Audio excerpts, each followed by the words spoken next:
Javerín, buenas noches, buenos días, buenas tardes para todos los que están en estos momentos ya con nosotros, tanto en Facebook como en el Zoom. Vamos a comenzar hoy escuchando el shofar, porque vamos a hablar hoy de shofar y de algunos otros temas más, pero comenzaremos escuchando el sonido del shofar según la costumbre de los judíos de Yemen, los teimaníes. Así que mientras lo escuchamos, vamos a... esperamos un segundito. Ya está.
Kadishmaton kol shovarodin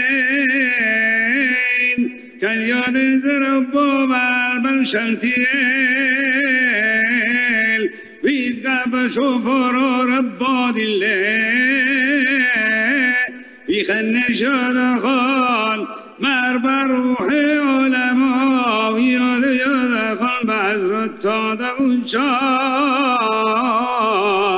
وتكذب كل خان وعنان مخان وسبر حيم سبر ذكران وسيف بحيلة وسلحة وخبرا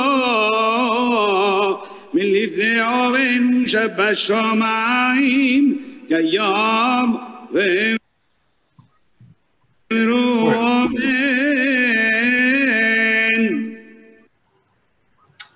Bueno, mis amigos, hemos escuchado el shofar y una tfilá según la costumbre y la pronunciación de los judíos de Yemen, los judíos teimaníes. Bueno, dentro de nuestra diversidad de costumbres y la forma de tocar el shofar, quiero suponer que la mayoría de vosotros nunca había escuchado el shofar tocado por un judío teimaní. Las diferencias no son muy grandes, pero cada comunidad hace el tequía de una forma, el shevarim de otra forma, el teruá de otra forma. Tequía Gedolá en los últimos años se ha convertido en una especie de competencia, a ver quién tiene pulmones mejor desarrollados. Y pese a que puede sonarnos distinto el shofar que acabamos de escuchar, la emoción viene, aún sabiendo que es una grabación, aún sabiendo que no estamos en la mitad de la tfilá, y en las palabras del hebreo, tal cual como se habla y se pronuncia en las sinagogas teimaníes, nosotros pudimos escuchar otra vez la palabra capará, que tiene que ver con los temas que estamos viendo últimamente. Y esto me trae a la memoria que el shofar se usaba en los anuncios de una prohibición o de un permiso que daban los grandes rabinos. Entre la parafernalia del Bet Din de Rabbi Huna tenían entre los instrumentos una vara para mantener el orden, una correa para malkot, una sandalia para jalitza y un shofar para la excomunión.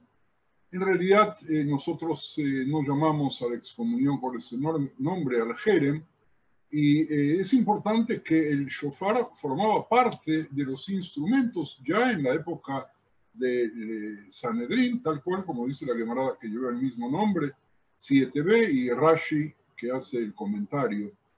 Es muy importante que la vara, para mantener el orden, tenía que ver con la lectura que hicimos de la Torah la semana pasada de Shoftim Veshotrim.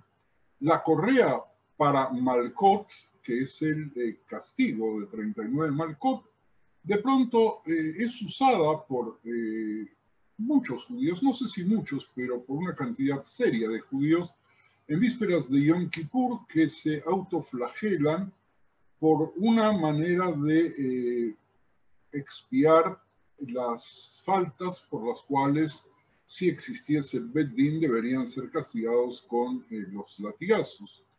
Una sandalia para jalitza.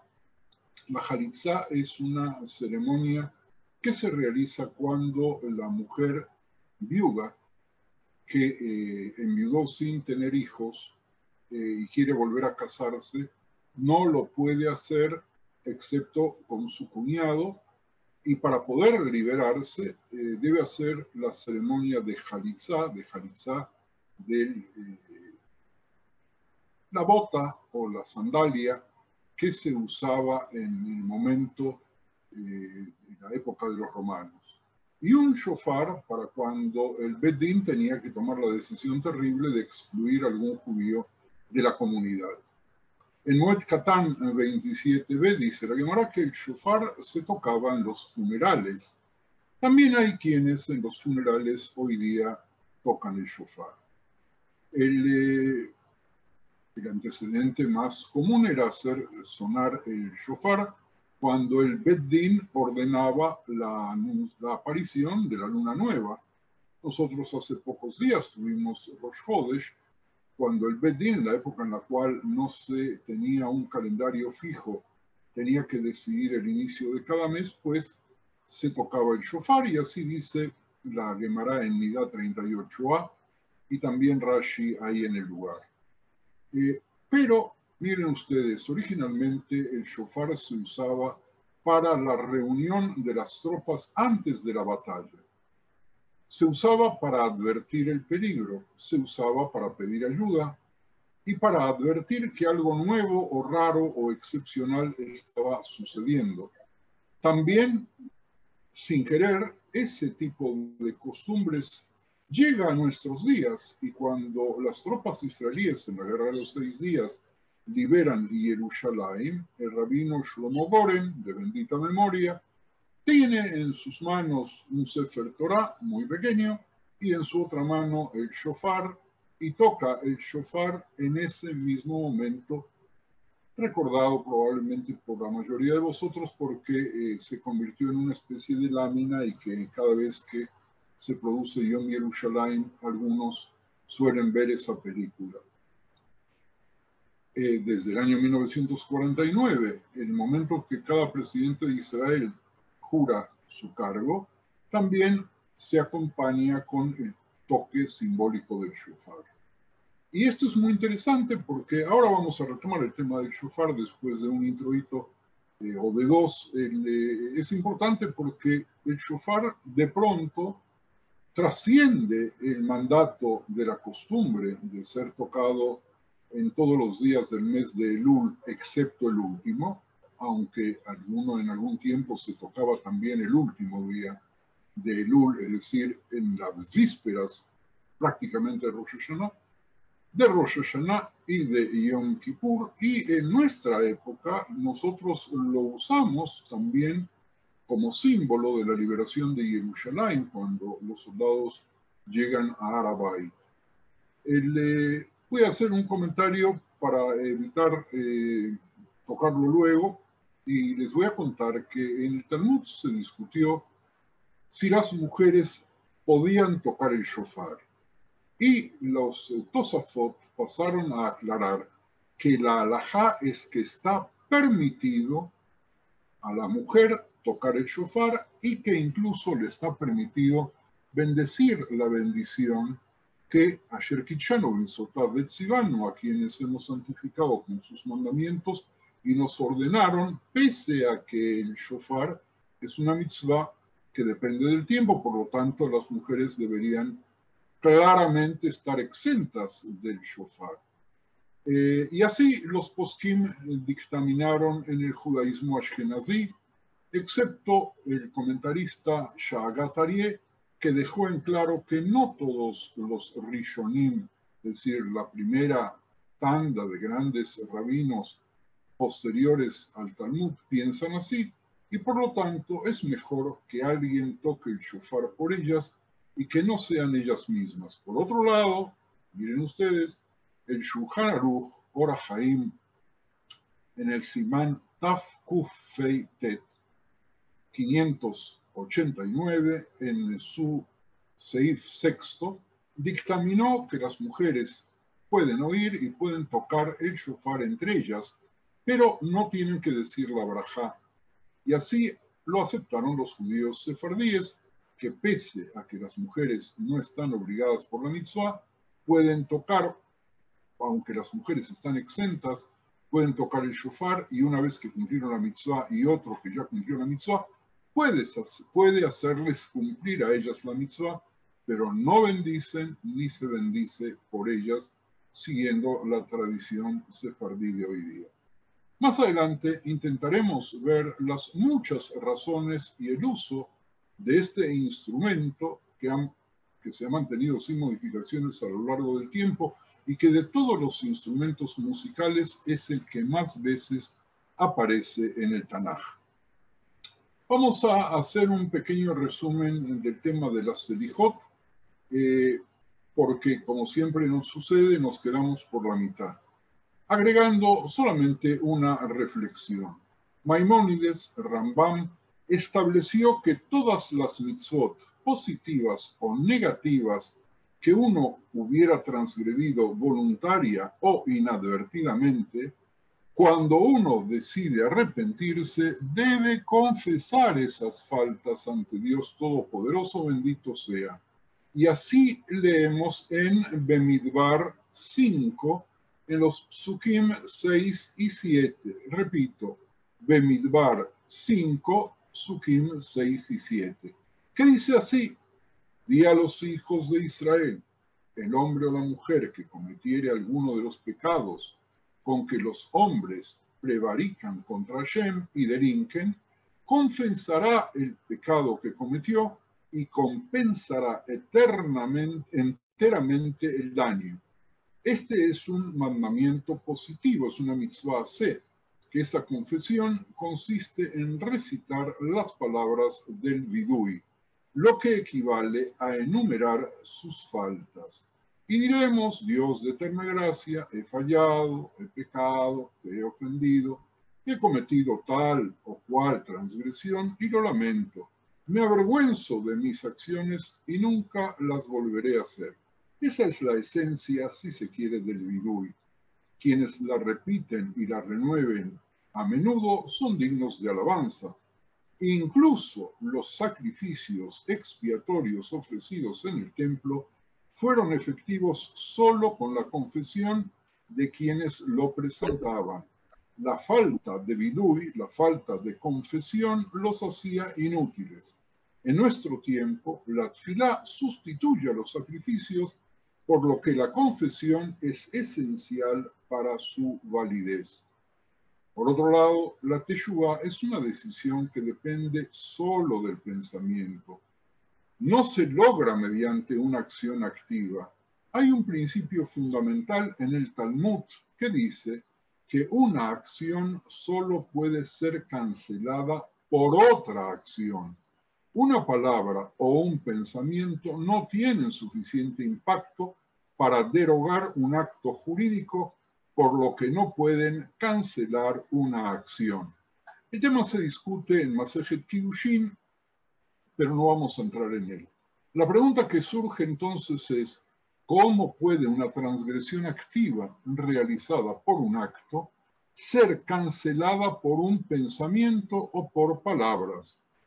La teshuvá es solo una declaración, la primera que consiste en el abandono de los hábitos negativos que antecede a la aplicación de nuevas conductas. El Arizal explica en un pensamiento que hoy día podríamos decir que es psicológico, que de hecho la gravedad de la falta radica en la decisión que precede al acto más que en el acto. Voy a repetir que la gravedad de nuestras faltas radica en la decisión anterior a la acción más que en la acción misma, porque cualquier acción es solo la conclusión de un proceso de pensamiento y de elección, por lo que el error consistió en la interrupción de la opción de hacer el bien. Esta es la esencia de la falla. Es un pensamiento difícil de elaborar, pero que me da la impresión que en definitiva nos está diciendo, en otras palabras, que fallamos en la libre elección, no hicimos la bejirá correctamente y ahí fue la falla, porque como consecuencia de ese error, pues viene la acción que hicimos mal. Las mitzvot positivas, tocar el shofar, por ejemplo, se ubican en el nivel de la acción, mientras que las prohibiciones, por ejemplo, no comer hazir, se ubican en el nivel del pensamiento. No hay acción que permita llevar a cabo una mitzvah negativa. Precisamente las mitzvot negativas, las mitzvot lo tase, consisten en no hacer nada, es decir, en no hacer lo que está prohibido, en abstenerse de accionar y por lo tanto se lleva a cabo por la voluntad previa de no transgredir la norma. Ese es el verdadero significado del versículo apártate del mal. Purificamos la mente y luego en otro nivel hacemos el bien. Sur merá va'ase tov. Por lo tanto, el primer paso es purificar la mente. La Gemara cita a Reish Lakish que dice: la boca del justo habla sabiduría y su lengua habla justicia. La ley de su Dios está en su corazón. Por lo tanto, si la ley de su Dios está en su corazón, sus pies no resbalarán. Acecha el impío al justo y procura matarlo. Hashem no lo dejará en sus manos, ni lo condenará cuando lo juzgaren. He leído dentro de la cita un versículo de Tehilim 37, versículos 32 y 33. Y la Gemara que he citado está en Sukkah 52b. El pasuk dice: el hombre que está en honra y no entiende es semejante a las bestias que perecen, o en otras palabras, no perdura el ser humano por su riqueza como mueren los animales, igual él, porque si no tiene posibilidades de elegir, es como si fuera un animal. Ese versículo está en Tehilim 49:21. El ser humano posee una joya que es su alma. Si la mancha y la cambia por lo que le vienen ganas, entonces su vida se asemeja a los animales.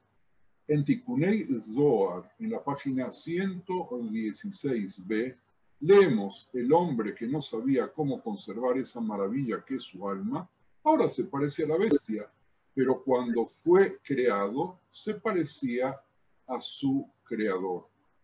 Los maestros del Talmud enseñan que un hombre no peca a menos que un espíritu de tontería o de locura se apodere de él.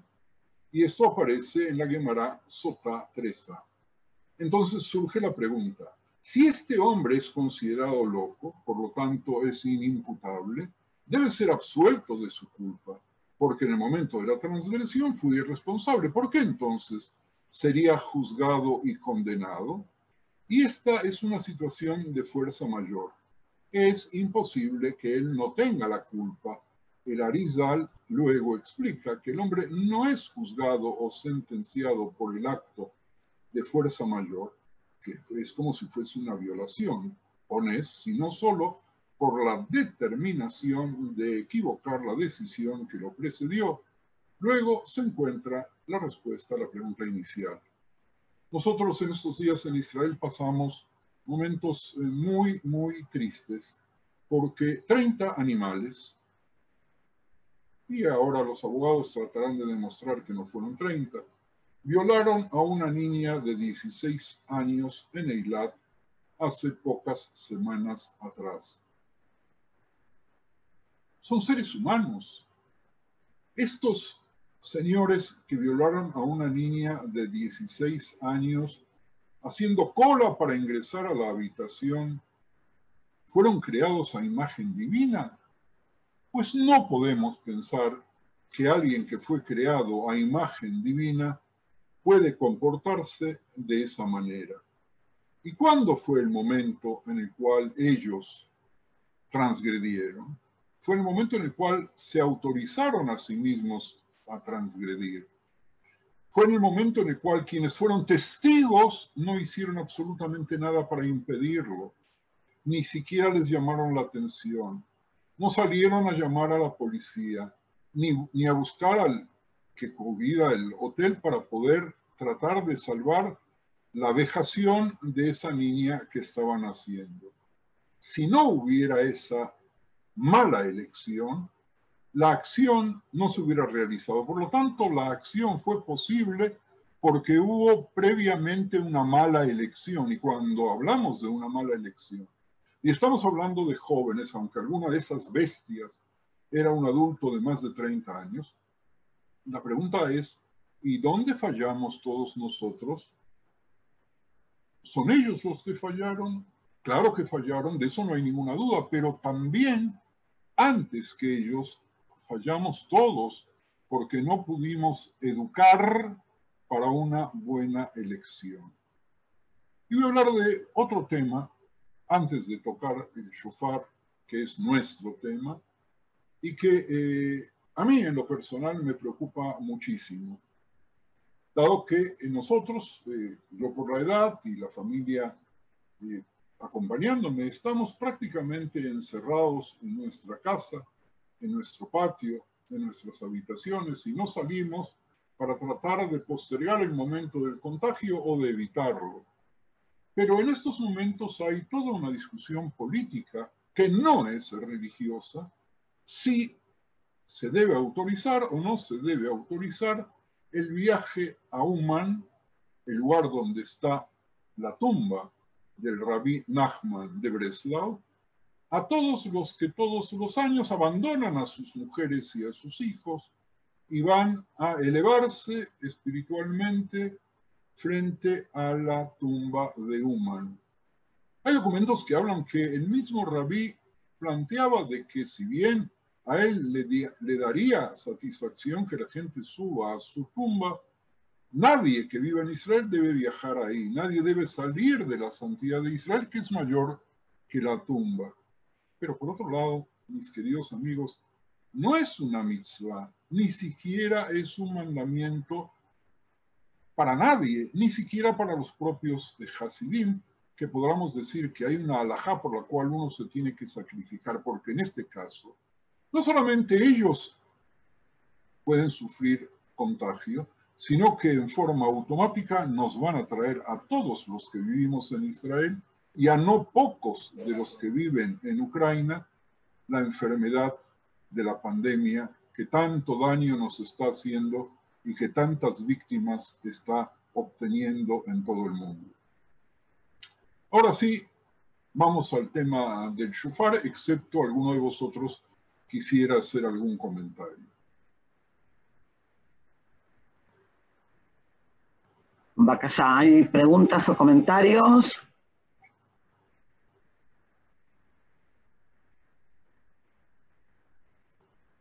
Ok, Raf, podemos avanzar entonces. Ok, vamos entonces al tema de hoy, el shofar. El shofar representa junto al ugaf en tiempos modernos se llama el órgano hecho de cañas, la forma más antigua de instrumento de viento que se conserva hasta nuestros días. Incorrectamente lo llamamos trompeta o corneta, pero más se parece a algún tipo de tuba, algún tipo de clarín o clarión, más que nada por su voz clara y potente. El shofar aparece nombrado en el Tanaj muchas veces, desde el libro de Shemot hasta el profeta Zeharia, y en todo el Talmud y la literatura hebrea posterior. Era la voz de un shofar muy fuerte saliendo de la espesa nube en el Sinaí, que hizo temblar a todos en el campamento, dice, traducido muy libremente, Shemot 19:16. Aconteció que al tercer día, cuando vino la mañana, vinieron truenos y relámpagos y espesa nube sobre el monte y sonido de shofar, de bocina, muy fuerte, y se estremeció todo el pueblo que estaba en el campamento. El pasuk siguiente dice, todo el pueblo observaba el estruendo. Observaba el estruendo. Es un giro idiomático hermosísimo por su poesía, pero que tiene significados mucho más profundos. Observar el estruendo y los relámpagos, observar los relámpagos es normal. Y el sonido del shofar, y el bosque, y el monte, perdón, que humeaba, y viéndolo el pueblo, temblaron y se pusieron lejos. Y por esta razón, mientras que otros instrumentos musicales fueron construidos en cada época de acuerdo a la práctica contemporánea más avanzada, la familia de trompetas misma está representada por algo que no ha cambiado y por la Hatzotzra de plata. El shofar nunca varió en estructura de su simplicidad y su crudeza de tiempos históricos. En el Tanaj se prescribe el uso del shofar para el anuncio de la luna nueva y las fiestas solemnes. Y el pasuk dice, y en el día de vuestra alegría y en vuestras solemnidades y en los principios de vuestros meses, que en español se llama la neomedia, que es el Rosh Chodesh, tocaréis las trompetas sobre vuestros holocaustos y sobre los sacrificios de paz, y os serán por memoria delante de vuestro Dios. Yo, Hashem, vuestro Dios. Eso aparece en el Sefer Bemidbar, capítulo 10, pasuk 10, en Teilim 81. Leemos entonad canción y tañet el pandero, el arpa delicioso y el salterio, tocad el shofar en la luna nueva, en el día señalado, en el día de nuestra fiesta solemne, porque estatuto es de Israel, ordenanza del Dios de Jacob. Y también se tocaba shofar para proclamar el año de la liberación, el año del Yovel, tal cual como aparece en Vaikra 25:9. Entonces harás tocar fuertemente el shofar en el mes séptimo, a los 10 días del mes, el día de la expiación, y Yom Kippur haréis tocar la trompeta por toda vuestra tierra. Fíjense ustedes que el primer día del séptimo mes, que es el mes de Tishrei, se denomina especialmente Zichron Truah, un memorial de tocar truot, de hacer soplar el shofar. Habla a los hijos de Israel y diles, en el mes séptimo, al primero del mes, tendréis día de reposo, una conmemoración al son de shofar y una santa convocación. Ningún trabajo de siervos haréis y ofreceréis ofrenda encendida. Es un día de tocar el shofar, dice Bemidbar 29:1. Y el uso moderno del instrumento sobrevive especialmente por Rosh Hashanah. En los primeros días se empleó también en otras ceremonias religiosas, como en procesiones. Pueden ustedes consultar el segundo libro de Shmuel, capítulo 5, o el libro de Divrei Yamim, el primero, capítulo 15, o como acompañamiento también en cánticos de alabanza. Así aparece en Teilim en varios lugares. Con mayor frecuencia, sin embargo, se usó como el cuerno de señal de guerra, como las trompetas de plata mencionadas en Bemidbar, pero que las trompetas de plata tenían un valor litúrgico mucho menor. Y 7, fíjense ustedes en Yoshua, y 7 Kohanim llevaban 7 bocinas de cuernos de carnero delante del arca, y al séptimo día daréis 7 vueltas a la ciudad, y los Kohanim tocarán los shofarot. En el templo, en tiempos postbíblicos, la ley que nos rige establece para el primer día del séptimo mes, Rosh Hashanah, como dijimos, un Zichron Teruah, un memorial de soplar, como dice en Vaikra.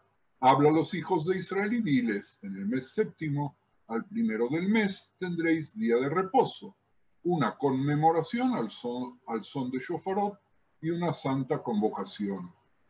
Un Yom Teruah, y eso es interpretado tradicionalmente por los Rabanim como una referencia a la ceremonia de tocar el shofar. El shofar, mis queridos amigos, en el templo generalmente se asociaba también con la Hatzotzra, y ambos instrumentos se utilizaban juntos en varias ocasiones. El día de Rosh Hashanah, la ceremonia principal se llevaba a cabo con el shofar y se tocaba con trompetas a cada lado, y era el cuerno de una cabra y de forma recta, adornada con oro en la boquilla. En los días de ayuno, la ceremonia principal se llevaba a cabo con las trompetas en el centro, la trompeta en el centro y un shofar de cada lado. En esas ocasiones, las shofarot eran cuernos de carnero curvados y adornados con plata en las boquillas. Más adelante, si nos da el tiempo, vamos a ver la autorización que hay de poder pintar los shofarot, cosa que hoy día no se hace. Y Yom Kippur, el año del Yobel, el año jubilar, la ceremonia se realizaba con el shofar como en Rosh Hashanah. Rabbi Yehuda, sin embargo, declara que el shofar de Rosh Hashanah debía ser de cuerno de carnero y curvado. El del Yobel, el del año del jubileo, del año 50, del cuerno de cabra. El shofar usado en Rosh Hashanah era recto, era de un ídice, y su boca estaba recubierta de oro. Había 2 trompetas, una a cada lado. El shofar daba un toquido largo y las trompetas un toque corto, ya que el mandamiento del día era con el shofar y no con las trompetas. Mientras que Rabbi Levi pensó que era apropiado que el shofar de cuerno de carnero de forma curva se usara en Rosh Hashanah y Yom Kippur, y que se usara el shofar de forma recta del cuerno de cabra en otras ocasiones. Vamos a ver las diferencias, pero fíjense ustedes que en la época del Talmud todavía no hay acuerdo de qué manera tenemos que cumplir la mitzvah del shofar y cómo esa mitzvah del shofar, que venía incluso con boquillas de plata y que venía con boquillas de oro, y venía también con otras personas que tocaban la Hatzotzra, de pronto se fue cambiando esa tradición hasta llegar a nuestros días. El shofar curvo es un símbolo del corazón contrito del que se arrepiente en los días más solemnes de Rosh Hashanah y de Yom Kippur, dice el Talmud de Jerusalén. Rabbi Abau pensó que un shofar de carnero se usaba en Rosh Hashanah para recordar la Akeidá, es decir, la atadura de Isaac, que Abraham le hizo, cuando lo condujo para ser sacrificado en el monte de Moriah, y que fue salvado por orden de Dios, que no quiso el sacrificio de Isaac, pese a que Abraham pasó la prueba, o lo que yo digo, el castigo que le dieron por algunas cosas que habrá hecho para ponerle prueba de ese tamaño, aunque a ustedes, mis amigos oyentes, en estos momentos les resulte un poco difícil verlo así, porque siempre nos han enseñado únicamente la versión de que era una prueba de la fe de Abraham. Abraham tenía la fe entera, no necesitaba pasar por eso.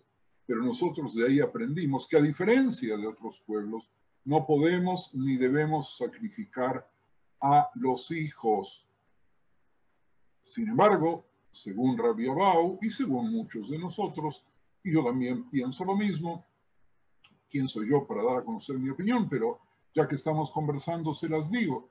En ese momento recordamos lo que sucedió con Isaac y lo que sucedió más que nada con el carnero. El shofar, sin embargo, puede ser el cuerno de cualquier otro animal puro, excepto ¿cuál?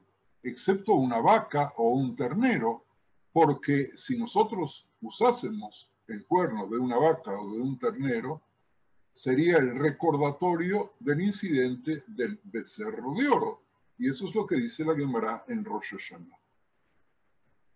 Nosotros no vamos a ver las halajot, como nunca vemos a las halajot excepto por excepción, pero sí es importante destacar aquí que una rotura o un agujero en el shofar que afecte el sonido lo hace inadecuado para el uso ceremonial.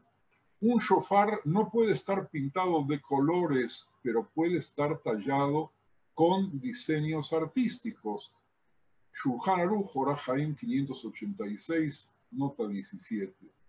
Y aquí parecería que estoy contradiciendo lo que planteé antes, pero no, porque si el Shulchan Aruch lo plantea de esta manera, está indicando de que había un tiempo en el cual el shofar también se pintaba, llegando él a la conclusión que no debía pintarse. Como las mitzvot que tienen que ver con el tiempo, ya lo dijimos en la introducción, las mujeres y los menores están exentos de la orden de escuchar el toque del shofar, pero no obstante suelen asistir a la ceremonia en una prueba más del deseo que siempre les acompañó de estar presente en esas experiencias, pese a no tener obligación para ello.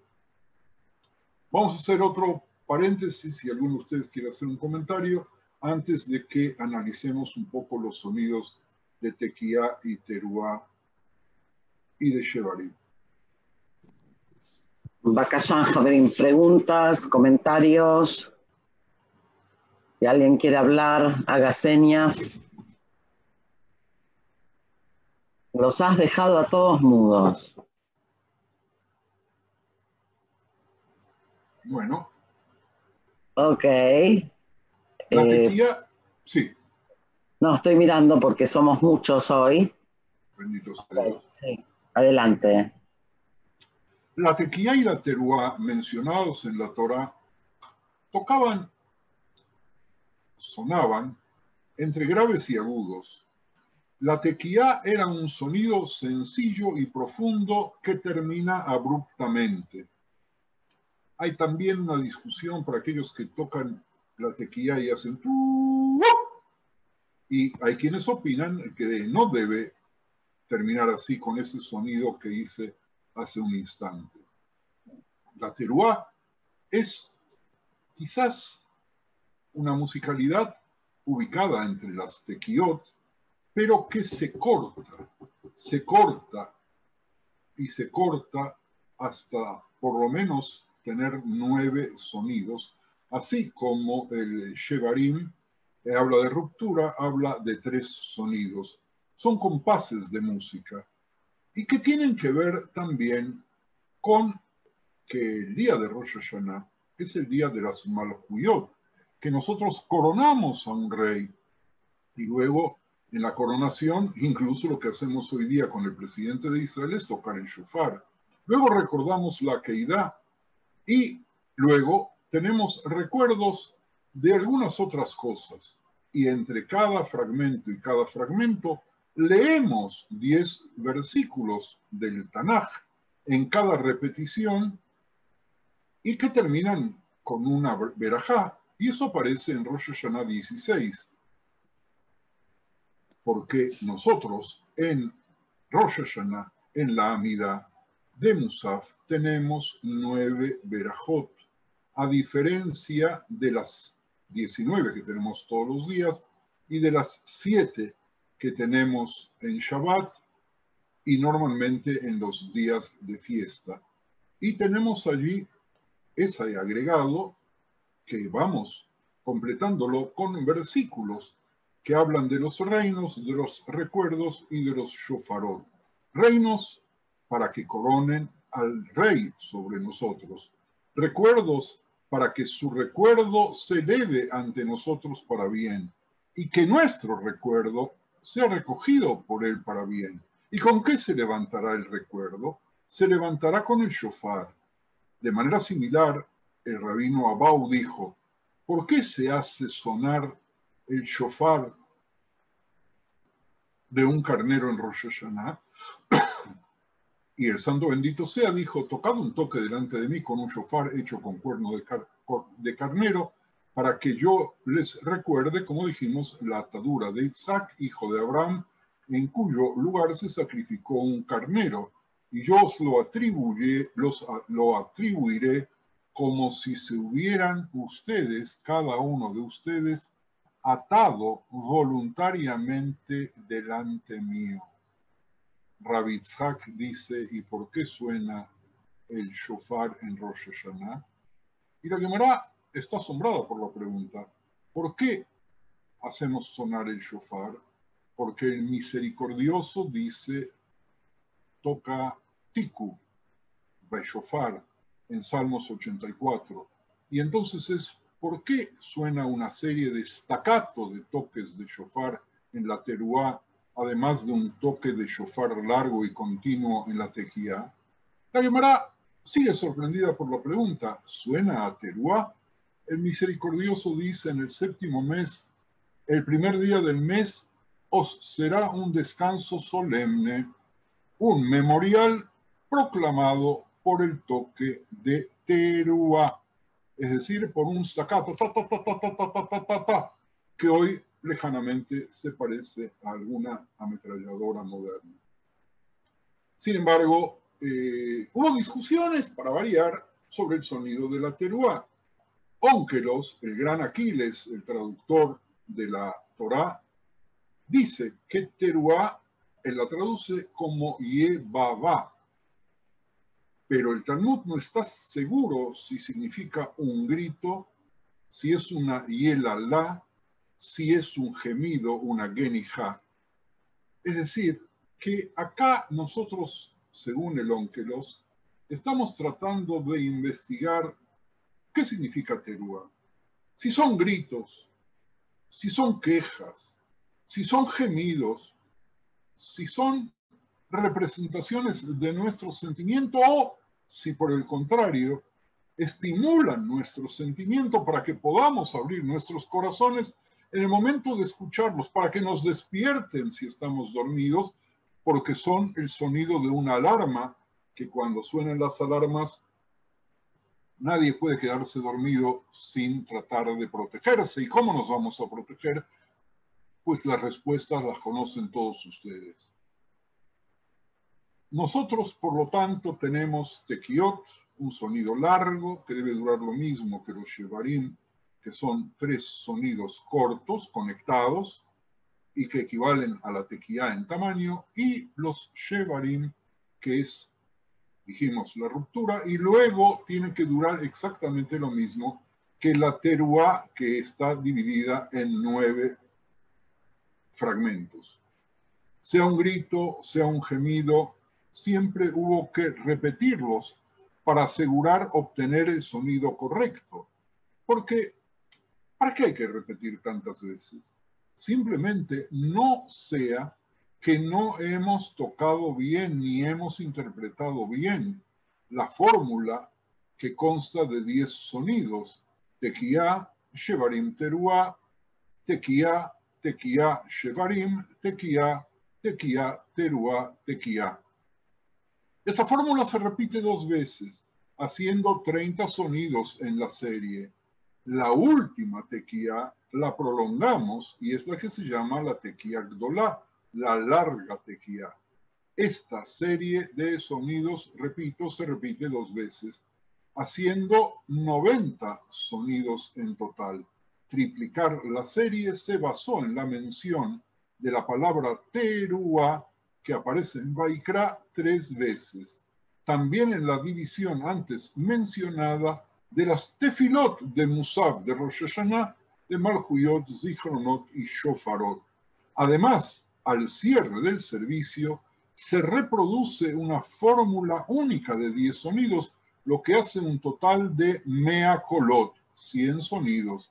Así, los 3 sonidos originales que constituyen una unidad musical se incrementan a 100 en la ceremonia del día de Rosh Hashanah. El término general para todos los sonidos es tequiot.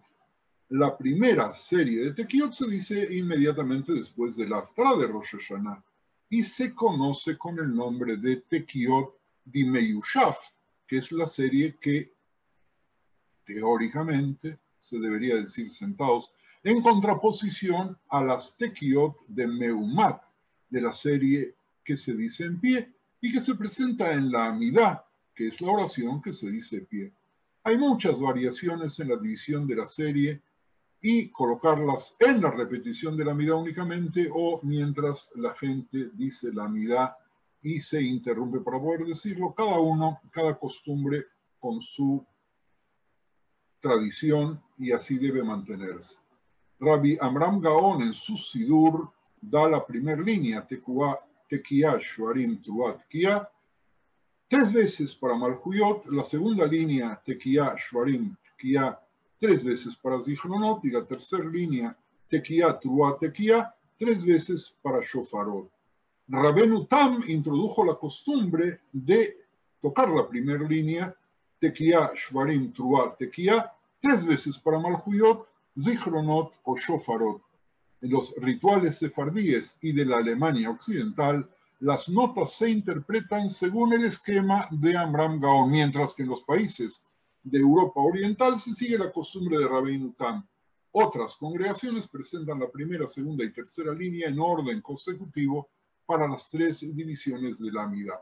Esto no hay que memorizarlo porque está en los Machzorim, en los libros que tenemos, y porque además, miren ustedes, el que toca el shofar se llama Baal Tokea, pero siempre tiene que tener junto a él un apuntador, como si estuviera en el teatro, que se llama Makri, que es el que debe decir cuál es la nota, si es tequía, si es shevarim truá, si es teruá, que se debe tocar.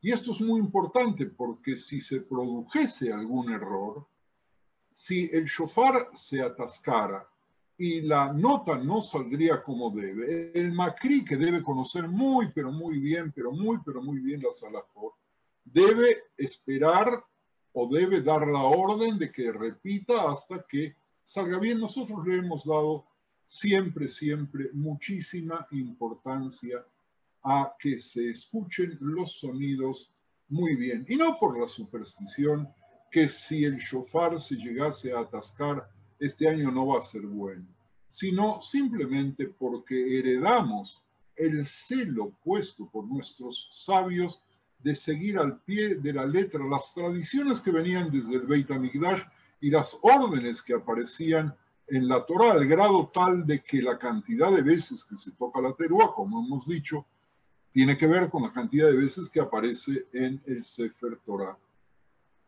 El Baal Tokea se prepara para su tarea de tocar el shofar mucho tiempo antes de Rosh Hashanah. Y lo importante del Baal Tokea es que prepare su conciencia, su espíritu y su corazón. Y recita, estoy preparado para cumplir el mandato de Dios de tocar el shofar, como está escrito en la Torá, un día de shofar para ustedes. Y luego dice la Barajá, alabado sea el Señor, nuestro Dios, el Rey del Universo, que nos santificó con sus preceptos y nos ordenó escuchar el sonido del shofar. Y luego dice Sheheyan. El tiempo se va, no vamos a poder discutir si es la mitzvah de tocar o es la mitzvah de escuchar, pero pareciese ser que nosotros seguimos la tradición que se inclina porque la mitzvah es escuchar más que tocar, aunque si no hay quien toque, no hay quien escuche. Bueno, vamos a avanzar un poco más rápido. Esta misma orden que hemos visto ahora se repite el segundo día de Rosh Hashanah. Si el primer día de Rosh Hashanah cae en Shabbat, el segundo día nunca puede caer en Shabbat, se prescinde de tocar el shofar y las palabras Yom, Truah, día de tocar, a lo largo de las tfilot se cambian por Zichron, Truah, se cambian por el recuerdo, el memorial de tocar.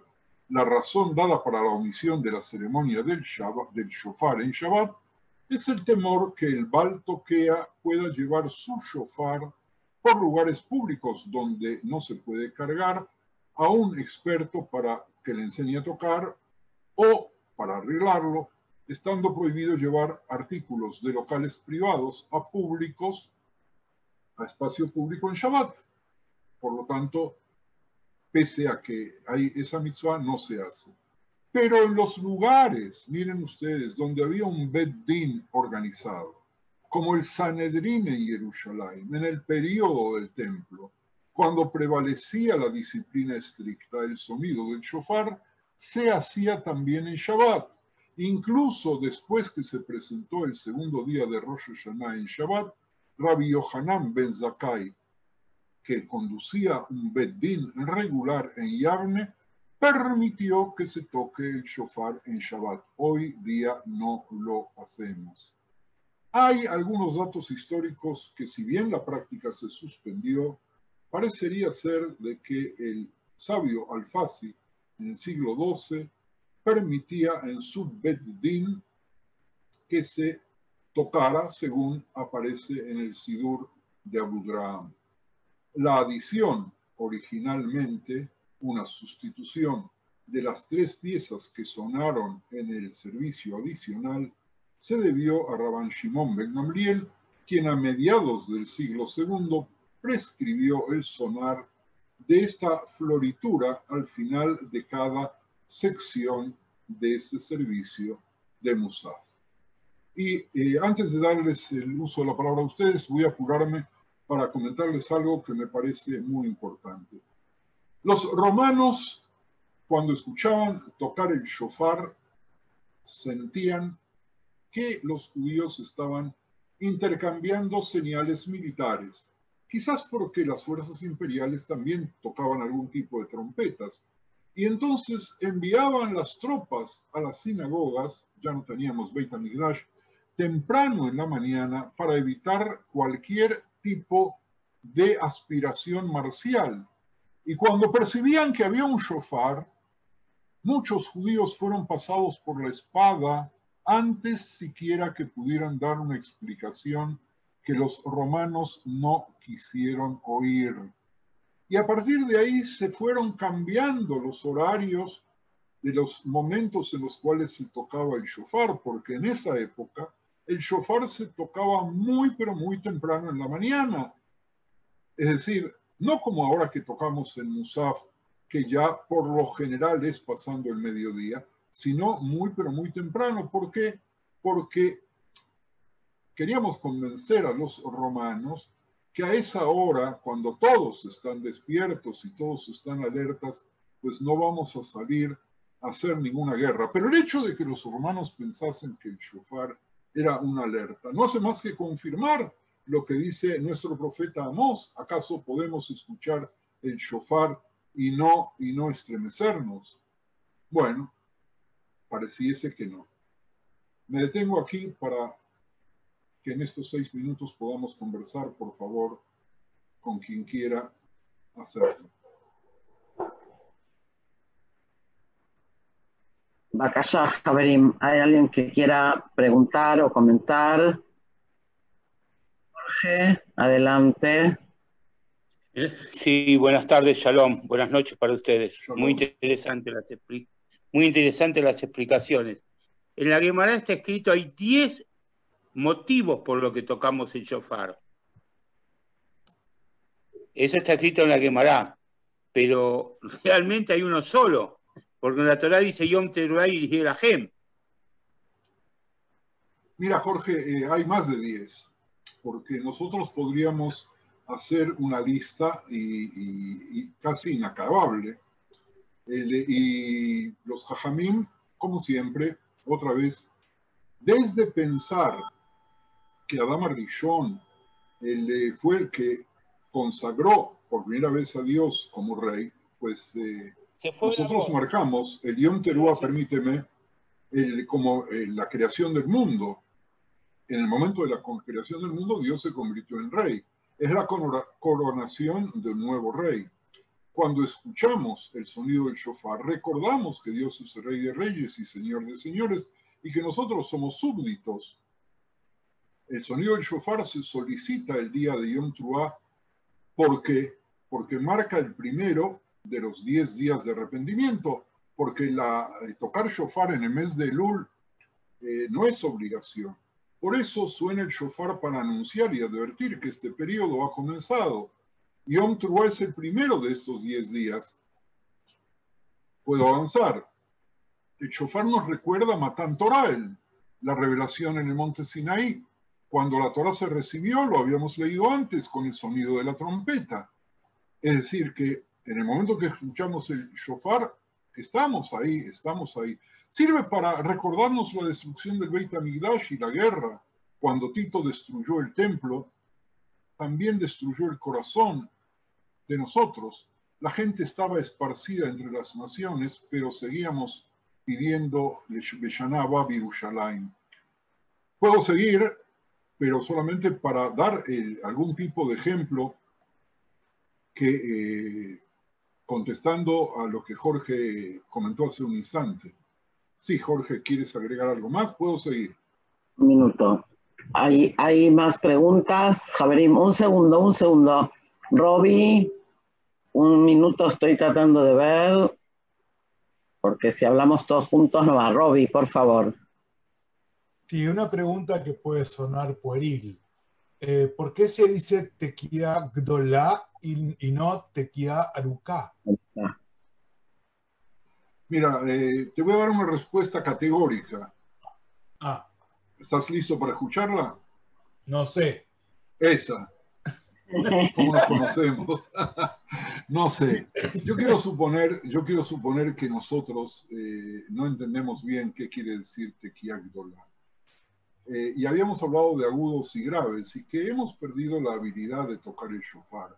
Que la intención no es una prueba del COVID-19, como yo cuando toco el shofar todos los días miro a mi familia a ver si me aprueban de que no estoy enfermo, porque los pulmones todavía permiten estirar la Tequía Gdolá durante largos segundos, cada vez menos, por cierto. Si tú te acuerdas, alguna vez tardaba bastante. Bueno, no sé, Roby. Bakasha, Javerim, ¿alguien más? Sí, Shmuel. Yo creo... Sí, Shmuel. ¿Se oye? Sí. Perfectamente. Yo creo que se dice Tequía Gdolá porque la Safá del Hazal hace tantos años, cuando se estableció el Seder de las Tkiot, era distinta a la Safá que hoy en día hablamos. Entonces probablemente ellos se referían a Aruká y por eso usaron la palabra Gdolá. No hay ninguna diferencia en el significado. Bueno, tenemos otra opción, otra posibilidad de análisis. Lo vamos a tener que investigar. ¿Quién más, Javerim? Etel, buenas noches o buenas tardes. Sí. Samuel de Madrid. Buenas tardes, Rabino. Muchas gracias por sus explicaciones tan claras. Debo decir que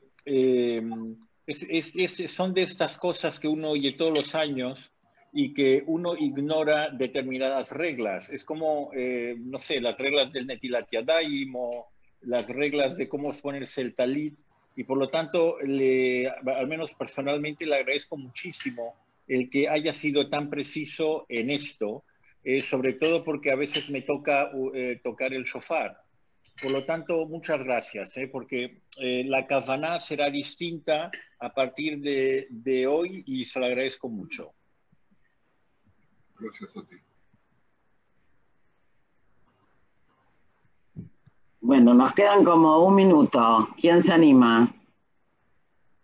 Sí, Jorge. Te quería comentar que no sé si en muchos lugares ocurre, en nuestra institución, en Ortorá Sefaradí, de Damasco, es una de las muy pocas, acá en la Argentina no creo que otras, que hace Mishmeret Rahamim, una tefilá que se hace el domingo anterior a Rosh Hashanah, con muchos toques de shofar. ¿En Israel acostumbran a hacerla algunas comunidades?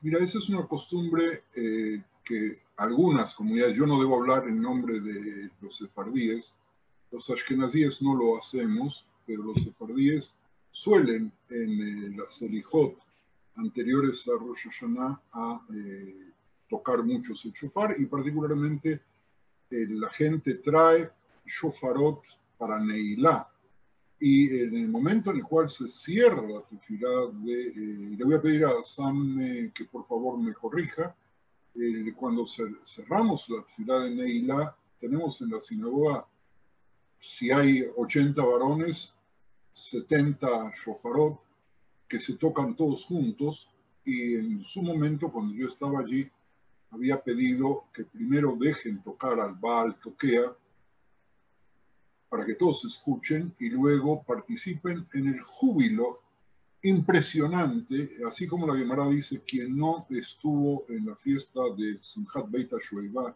en Sukkot no sabe lo que es una fiesta. Yo les puedo decir que quien no estuvo escuchando el toque simultáneo de decenas de shofarot no sabe lo que es conmover el corazón. No sé si Sam estás por ahí todavía. Sí, aquí estoy. No hay nada que corregir. No hay nada que corregir, Rabino. Es correcto. Correcto su intervención de prohibir que tocaran con el Baal Toquea, y correcto la emoción en ese particular momento que es la Neilá, o sea, post-Neilá, de oír tantos shofarot. Sí, es un momento, en realidad, creo que mucha gente llega únicamente para poder sentir eso precisamente que ocurre entre la Neilá y el Kahal que se une con su shofarot. Así es. Yo creo que por lo menos en Neilá esa costumbre sería muy bueno que también los ashkenazim la adoptemos, porque no, si van a seguir hablando me voy a poner a llorar. ¿Perdón? Si van a seguir hablando me voy a poner a llorar, que este año no vamos a tener todo eso. Así que no nos des más tristeza que de la que ya tenemos. La pregunta es cómo vamos a hacer este año en casa para hacer todas esas cosas.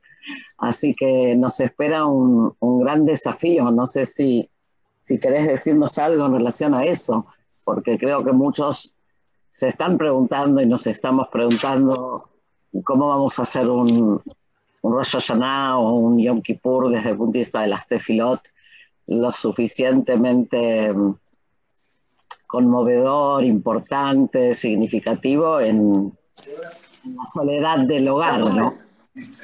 Yo voy a tratar de contestar lo que planteaste porque creo que es muy importante.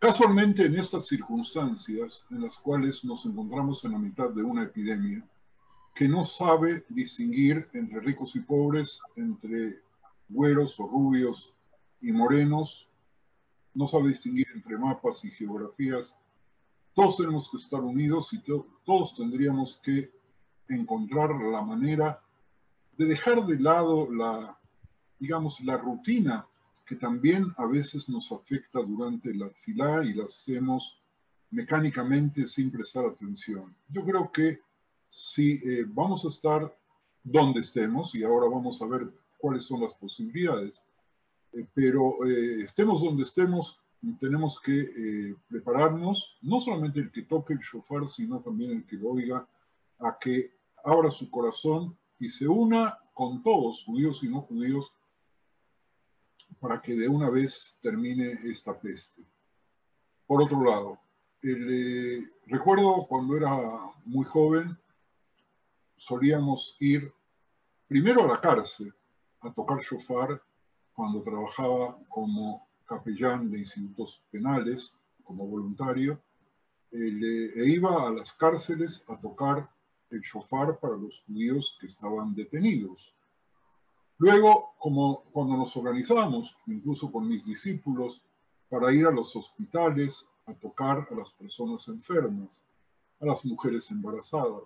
Yo creo que las comunidades, cada una está buscando alguna fórmula, pero como acto de solidaridad deberíamos tener preparados a muchos jóvenes que puedan ir, diría yo, casi casa por casa, particularmente en los hogares de las personas mayores que no pueden salir.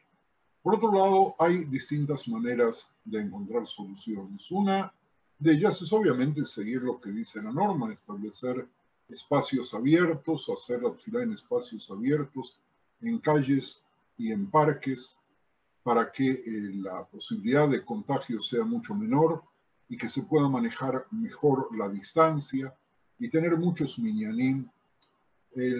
Para las personas que necesitan estar en la sinagoga, yo le propuse a una de las autoridades de una de las sinagogas, no me hizo caso, pero como las circunstancias nunca se saben qué va a suceder de aquí en más, propuse que haya minyanim de Musaf, de manera tal de que hasta 20 o 25 personas puedan estar en el primer minyan y hacer Musaf, que no tiene que durar más que media hora tocando todas las tequiot, y luego el resto de las tefilot decirlas solo en casa, para dar paso a otras 30 personas, y dar paso a otras 30 personas, y dar paso a otras 30 personas, de manera tal de que si los valientes comienzan a las 6 de la mañana, nosotros podemos seguir tocando shofar casi hasta las 3 o 4 de la tarde, posibilitando que cada uno tenga la experiencia, incluso dentro del espacio